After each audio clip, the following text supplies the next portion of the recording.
সেই দিন ছিল আমার বরের স্পেশাল একটা দিন, কিন্তু যেটা নিয়ে ওর কোনো মাথা ব্যথা নেই। মানে ওর বার্থডে ছিল সেই দিন, কিন্তু ওর বার্থডে নিয়ে সেরকম কোনো এক্সাইটমেন্ট থাকে না, আর কোনো কিছু সেরকম একটা পছন্দও করে না। কিন্তু যাই হোক, টুকটাক সকাল সকাল দেখো লুচি পায়েস এসব বানানো হয়েছিল।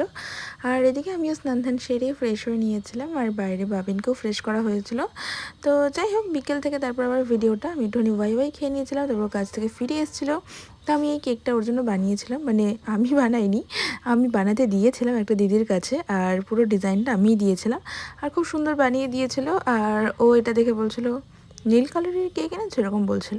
আর ওর জন্য একটা ড্রেসও এনেছিলাম, কিন্তু দুর্ভাগ্যবশত ড্রেসটা ছোট হয়ে গেছিলো। পরে সেটাকে আমি আবার চেঞ্জ করে ওকে সুন্দর দেখে অন্য আরেকটা ড্রেস এনে দিয়েছি।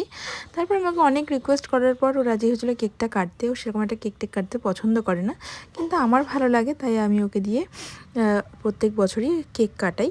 তো দেখো, এখানে মামুনিকেও ডেকেছিলাম, বাচ্চাটিও এসেছিলো, সবাই মিলে তারপর আমরা কেকটাকে কেটেছিলাম।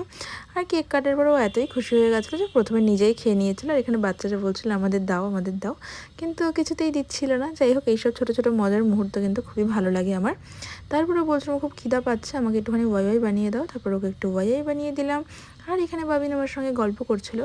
তো আর রাত্রিবেলাতে আমাদের সেদিন স্পেশাল রান্নাবান্না হচ্ছিলো, বার্থডে বলে কথা, স্পেশাল খাওয়া দাওয়া তো হবেই। তাই সেদিন রাত্রিবেলাতে হয়েছিল ফ্রাইড রাইস আর পনির। আর যদিও সেদিন আমাদের নিরামিষই ছিল, আর আমরা নিরামিষই খাবার দাবার বেশি পছন্দ করি। অ্যান্ড এইভাবে করে দিনটাকে এন্ড করেছিলাম। Bye bye.